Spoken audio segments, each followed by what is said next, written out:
Hey everybody, welcome back to Northernlion, please abiding by AFTERBIRTH Plus.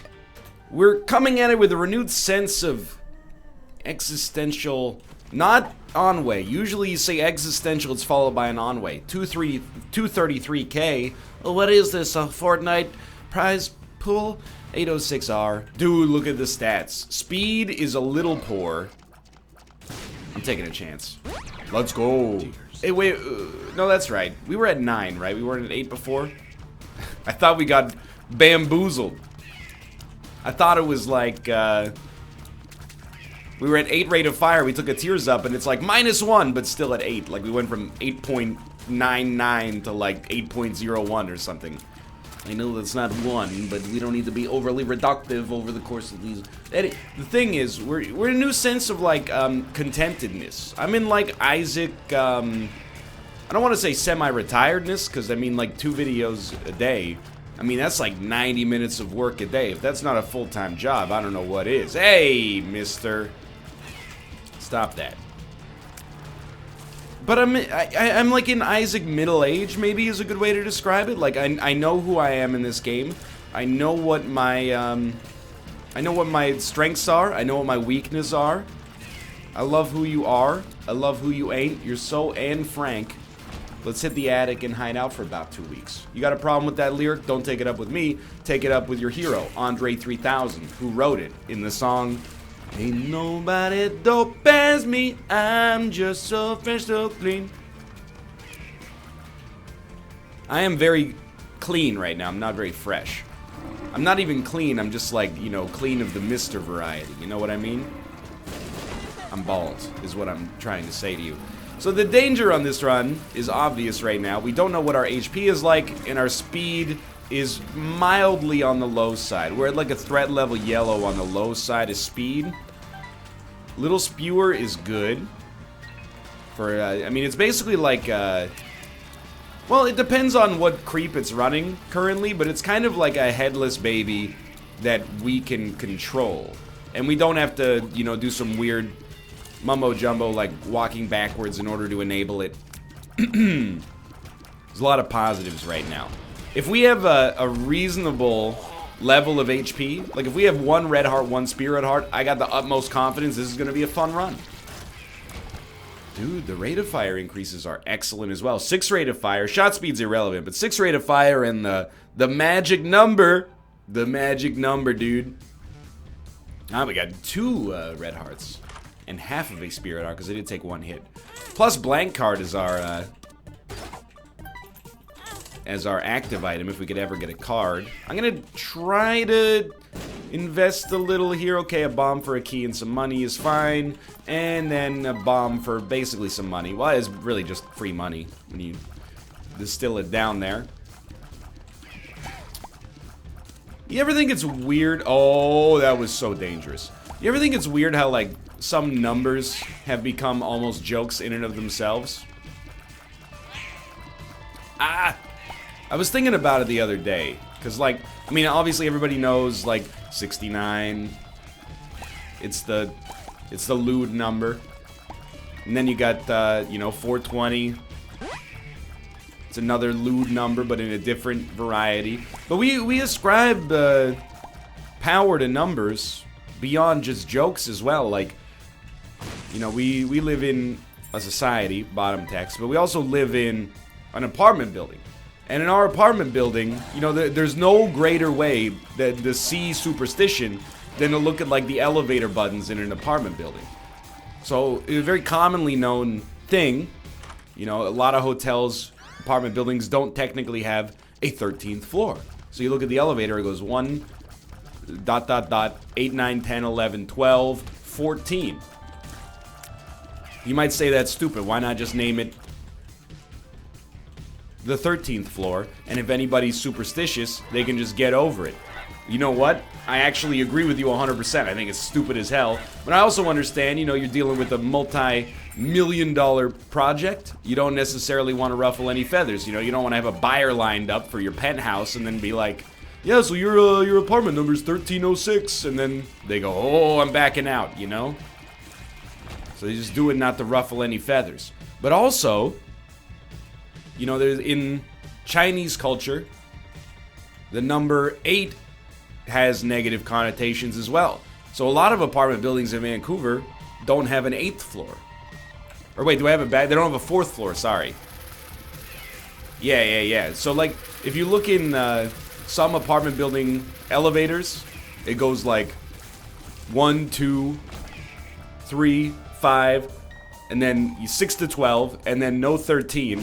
And I'm like, how tall is it? This building might be like 4 floors tall. I can't tell because we're missing so many numbers. We give words a lot of power, but we give numbers a lot of power as well. You know, I bet most of you have a go-to number that if somebody says, hey, pick a number between 1 and 10, you're likely to take. A lot of people seem to think it's 7. Dude, we gotta take that early. I don't necessarily disagree, but what I try to do is counteract that, you know, because there's a little game theory that goes on, I suppose. So, you know, I know that most people know that 7 is the most common number to be chosen in that situation. So, if I'm guessing a number, I'm not gonna guess 7. Did that one play really give us nothing? I don't know if I've seen that in a long time. But then, really what that does is if the other person's ahead of the game, it should illuminate to them that 7 is the ultimate number. Because 7 is the most popular number, it's the least likely one to be picked because everyone knows it's the most popular number, so they try to avoid it. Interesting. It's like evolutionary predator-prey cycles, you know? Fox population goes up, rabbit population goes down. Rabbit population goes down, fox population goes down. Fox population goes down, rabbit population goes up. What happens after that? Well, I'll just direct you to the top of the for loop there. Or the while loop. While pollution is... Okay, let's not... We don't have to get political. I didn't mean to... I am going to take it. The only tier effect we have that this cannibalizes is fire rate. So I think taking Mom's knife was sensible. And I will not apologize. I've been apologizing for taking Mom's knife for too long, man. We're entering a new era. Edgy NL. I was at the grocery store this other day. This dumb woman got in front of me. You know what she did? Paid for her groceries politely. Said, have a nice day. You're not my mom. This is where you guys are supposed to... In the audience, you guys are going, yeah! No. Wait, why did we... Oh, because of the D1. Or the curse dice, I should say. Gave us a D8 roll when we got hit? Is that... I don't use this item most of the time because... It scares the crap out of me. We have an Ankh reroll. Okay, so we... No need to freak out here. We can be a little bit more aggressive. I'm not really that kind of guy, you know? I think I've come to terms with the fact that I am not necessarily a nice guy. And I don't mean this... Because nice guy is like a bad term in the internet. Nice guy, it used to be... I'm trying to think of the proper way to approach this situation, because it's a little prickly. Nice guy is taken on a connotation in the present day because it implies, you know, there's a culture of it referring to guys who are not actually nice, but are only nice because they think it'll earn them something like a carnal pleasure of the flesh, you know? Now, could I have phrased that in a nerdier, more, like, creepy expression? A carnal pleasure of the flesh. No, I could not have. But, you know, I mean, there's nice guys. There's nice guys, and then there's nice guys. I had always thought that I was, ooh, does this even work in this situation? We have to, I mean, okay, it's great, never mind. I am polite, but I think it's clear, you know, from the way that I speak to people on the NLSS, I'm not necessarily nice. And I don't necessarily take that as a negative. Like, genuinely, I want the best for everybody. I wish nothing but the best success for my friends. But here, let me give you an example of how I know I'm not a nice guy, okay? I don't know if other people... Maybe this is normal and I'm being too hard on myself. But last night, you know, my neighbors came home, like... maybe like 2:30 a.m. They were making a ton of noise, shouting, screaming.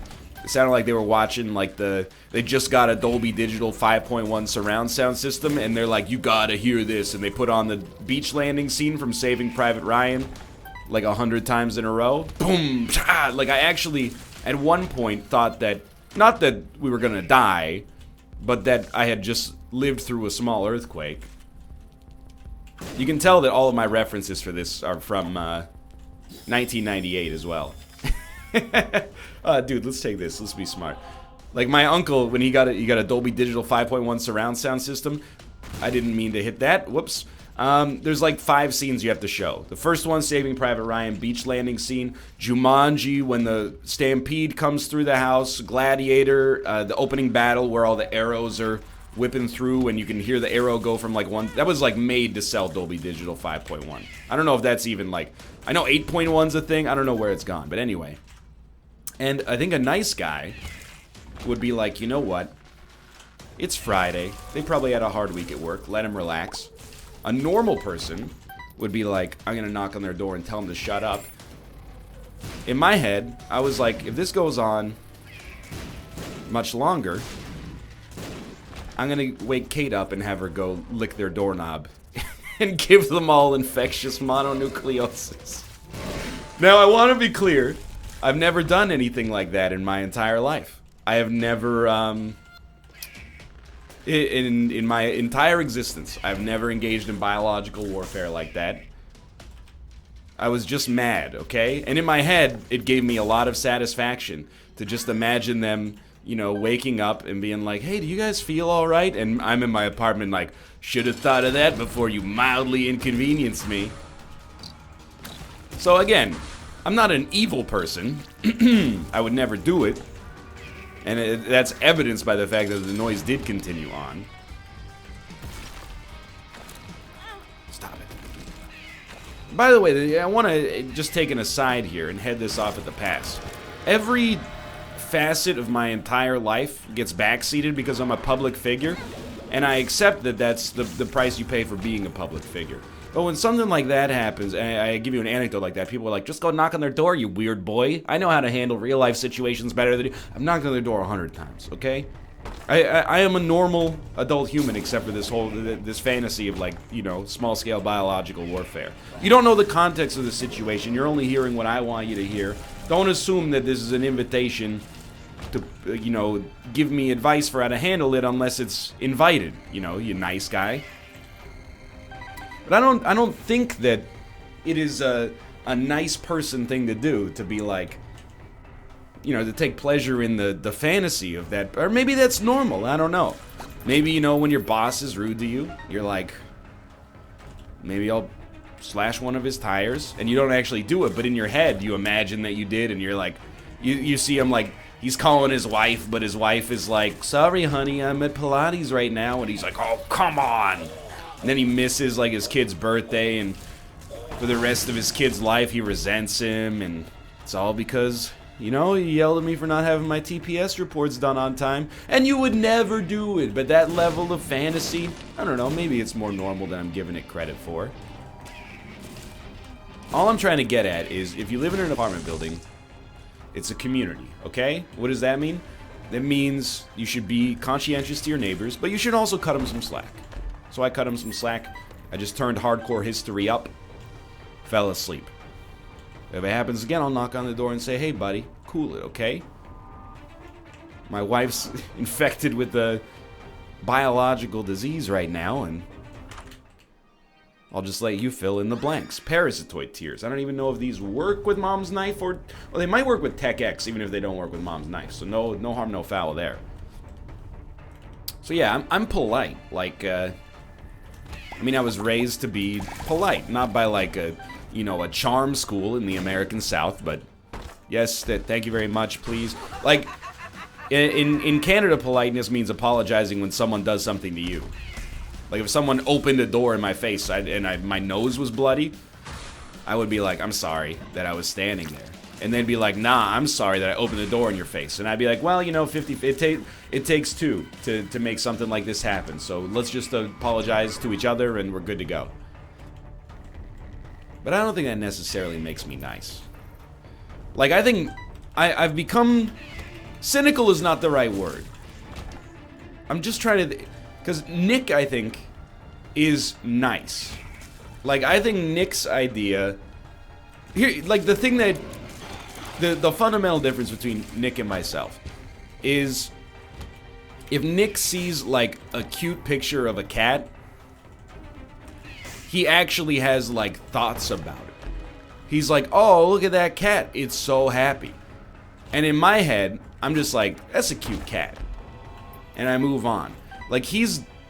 It's not that I don't derive pleasure from seeing the cat. It's just that I don't know, I take it as a picture, and then I move on. Whereas for him, he's like, that's a reaffirming of my belief that there is genuine good on planet Earth or something like that.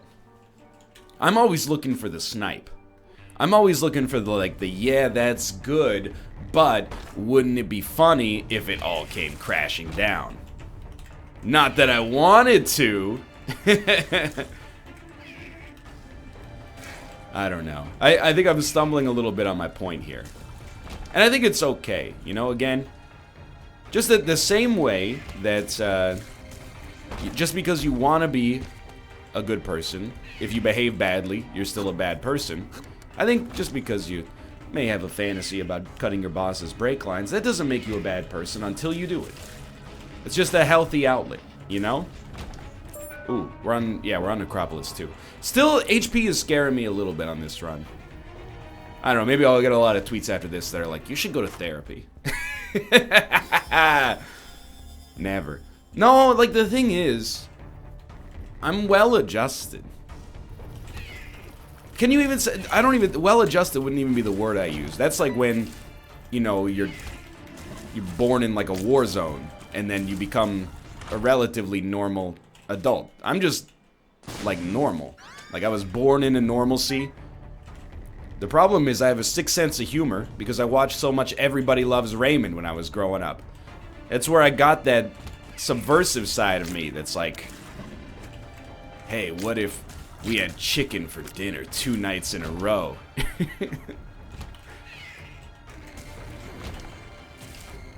I kind of miss Everybody Loves Raymond. I think there was a really horrible period. I don't watch that much TV anymore, and in particular, you know, we talk about how it's a golden age for television, you know? But a lot of the shows that make it a golden age for television are not comedies. Breaking Bad. That doesn't mean they're not funny, because some of these shows have very humorous moments. And I know that, you know, you're going to be like, Brooklyn Nine-Nine, Community, yeah, I know. But, like, you know, when you think of golden age of television, I'm more inclined to think of basically shows about pedestrian drug dealers, I suppose. You know, I'm thinking about The Wire. The Wire's got funny moments. What am I doing here? But it's not a funny show, necessarily. When I grew up, the most popular shows, well, it's probably CSI, but apart from that, it was sitcoms.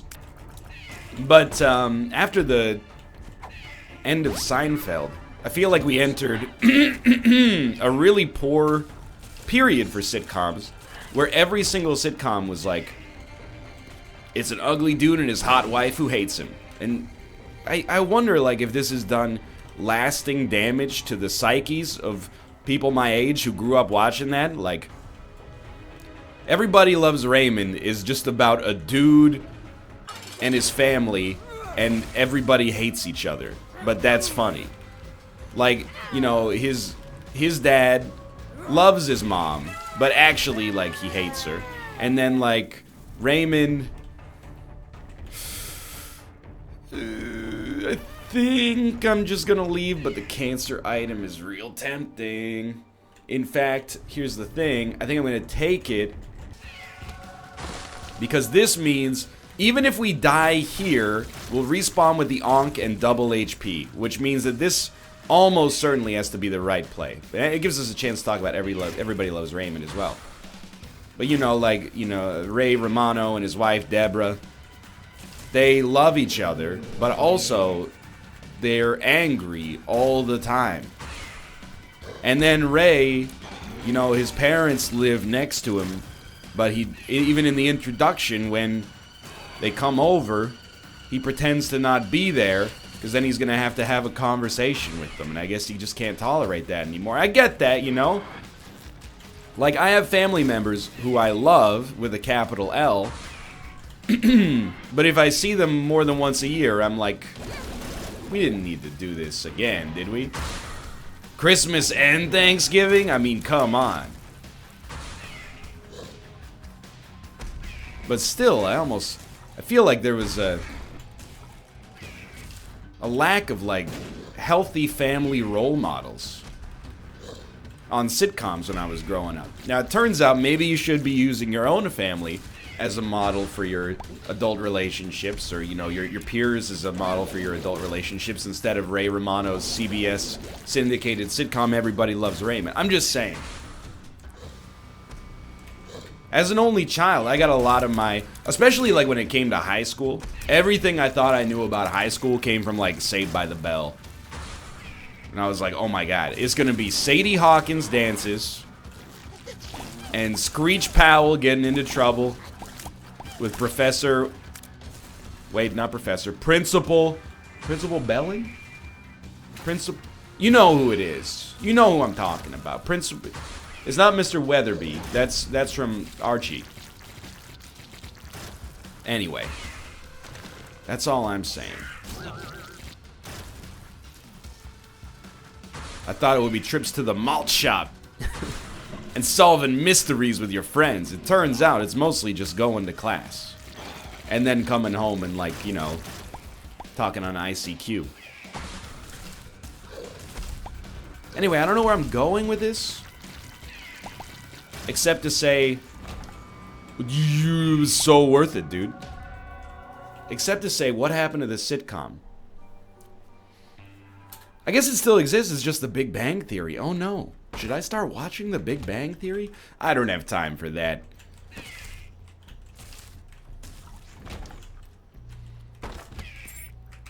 Now, well, wait, how many seasons are there? 70? Dude, I was looking up, so I have a punching bag. And this punching bag for television is the Guy Fieri show Diners, Drive-Ins, and Dives. I'm not the first person to express incredulity at this show, but what I make fun of it for is really only twofold. One is, basically, it's a sponsored stream. You can't trust anything Guy Fieri says, because never in my entire existence have I seen Guy Fieri bite into something on that show and be like, it's a piece of crap, what are you doing? Your restaurant should be out of business. So you can't really take it seriously. I also think it's hilarious that there is a Diners, Drive-Ins, and Dives knockoff in Canada called You Gotta Eat Here. Please explain to me how they're different, because I have watched both of them. I'm not trying to insult my countrymen. I'm just saying the show is exactly the same. He goes around the restaurants and they're like, this is our duck eggs benedict. And it's gooey, creamy, little gamey, but oh so delicious, you know? You gotta eat here. Stop. Let me out. I hate these mind melters. But the other reason I make fun of Diners, Drive-Ins, and Dives is because the last time I checked, the show has something like 30 seasons, and it's been on the air for 10 years. They're doing 3 seasons a year. It's like Good Mythical Morning. How can... A season is a year. You can't do that. Like, I'm being real with you that I just don't understand why these shows get to break the convention for a season being a year. I'm not mad, so to speak, but I'm just like, you know, every sports season is 1 year. There's not 2 seasons in any sport that I'm aware of that take place within 1 calendar year. I know they straddle a year sometimes, but I'm just like, why do you need to have 30 seasons? Is it for DVD sales or something? I don't get it. Is this, you're like, oh, you can't have a 300 episode season. Check me out, dude. I've been doing this for 6 years. You can have a 300 episode season. You can have a 1,000 episode season. You'll be fine. But anyway, I was looking up another Food Network show called Mystery Diners, which is, if you've never seen it, basically, you ever heard of the show Cheaters, the Joey Greco show Cheaters? Basically, what that show purports to do is catch couples, or like a member of a couple that's it re-rolled my incredible items. that are engaged in adultery, you know? So basically, you'd be like, a boyfriend or a girlfriend would go to Joey Greco and be like, my significant other's been acting weird. I think they might be cheating. And then Joey Greco, you know, goes on surveillance, and then they walked into a hotel room together at 4:13 p.m. and at I almost said 4:75. At 4:58, they walked out together hand in hand. And then they show the person who came to Joey Greco, and then they go, I want to confront them. And then they confront them. They have a big argument. You son of a, you be, you know, blah, blah. And they film the whole thing. Anyway, the whole thing's fake. In one of the episodes, like, Joey Greco got stabbed, and it's all manufactured. And Mystery Diners is that, but for restaurants. So if you're of the opinion that every time you go to a restaurant, you're like, I bet they spit in my food, this is probably the show for you. I wouldn't say I got in an argument, but it wasn't even close, but on the subreddit, or on the NLSS, we were talking about this restaurant that exists in Vancouver, but also all over the world. It's called Dark Table, and what they do is they serve you completely in the dark. Full stop.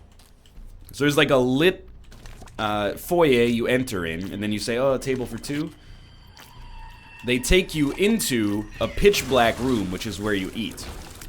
Why? Well, the idea is that by dimming your vision, I suppose, or taking your vision away from you, your sense of taste is going to be heightened, or, you know, they can do cool things where you don't really know what to expect when you start eating. I'm going to be honest with you, I think it's a big gimmick. I don't really believe that it heightens the experience. I've never been, admittedly. This is just my innate cynicism tells me that it's all a big scam to charge you $100 for a plate, basically, without the food necessarily being at the level that would normally demand that. And really, they're saving pennies a month on their electric bill, so they're laughing both ways. I don't think we want these because they will kill us, but we might be one hit away from death anyway, so it maybe would have been worth taking the nail. Not death, but resurrection. Yeah, it probably would have been worth taking the nail, but no big deal. Anyway, we were talking about it, and somebody on the NLSS subreddit was like, I'll never go to one of those places after I watched an episode of Mystery Diners where they put boogers in the food. It's basically catching restaurants behaving badly, but it's all fake. And I was like, alright, like, I can understand your position, but simultaneously, Mystery Diners is fake. And then he said, proof? And I googled Mystery Diners fake, and I can't find any proof that it's fake. But every single article I found is like, the obviously fake Mystery Diners is a lot of fun. Because here's the thing, here's my arguments for why Mystery Diners is fake. It has the worst actors of all time, but what if they're not acting? You know what I mean? It's like you watch it and you know on a human level, it's like an uncanny valley thing, where you're like, that person's pretending. But what if they're not pretending and they're just a real person? What if they're not a bad actor, they're just an awkward human being? Anyway, it's super fake. But what I was going to say is, Mystery Diners has been on the air since 2012. If you're missing the math on that one, it's now 2018. It has 14 seasons or something ridiculous like that. So that's my new punching bag. If you ever get the chance, like, I watched so much trashy TV growing up, dude. Mystery Diners is an incredible piece of trashy TV. They'll go into a restaurant. Like, here's the thing. I don't doubt that bad things happen in some restaurants from time to time, but the stuff that happens on Mystery Diners is just amazing. There's this guy ran like a microbrewery or a brew pub, and then people would come to the brew pub, and his staff was just selling them beer that they had made. Like, it's just an implausible crime. They weren't being like, hey, you know, the beer is supposed to be $6 a pint, but if you give me $5 in cash, I'll give you the pint, and I just won't put it in the till. Like, that seems plausible to me. Or, you know, a bar rescue situation where, you know, the restaurant manager is like, we're spending more than we're making on liquor, and then you look at the bartenders and they're not measuring the drinks. They're just free pouring, and, you know, everyone is way too strong. But a situation where this guy is like, I've started brewing my own beer and selling it for cash instead of doing the ones that you already had on tap, it just seems ridiculous, right? Like, anyway. This is the, if you've ever, it's just implausible plots, but it's hilarious. As long as you go into it knowing that it's ridiculous, it's one of the best shows on television. Okay, well, dude, we had Mom's Knife Tech X, 2 of the most powerful items in the game. It's not really a surprise that we stomped this, plus Infestation too. But, that was a really, really good and quick run. Thanks for watching. I hope you guys have enjoyed it. If you did, click the like button. That was a great deal. Of course, subscribe if you want to see more in the future. For now, thanks for watching, and I will see you next time.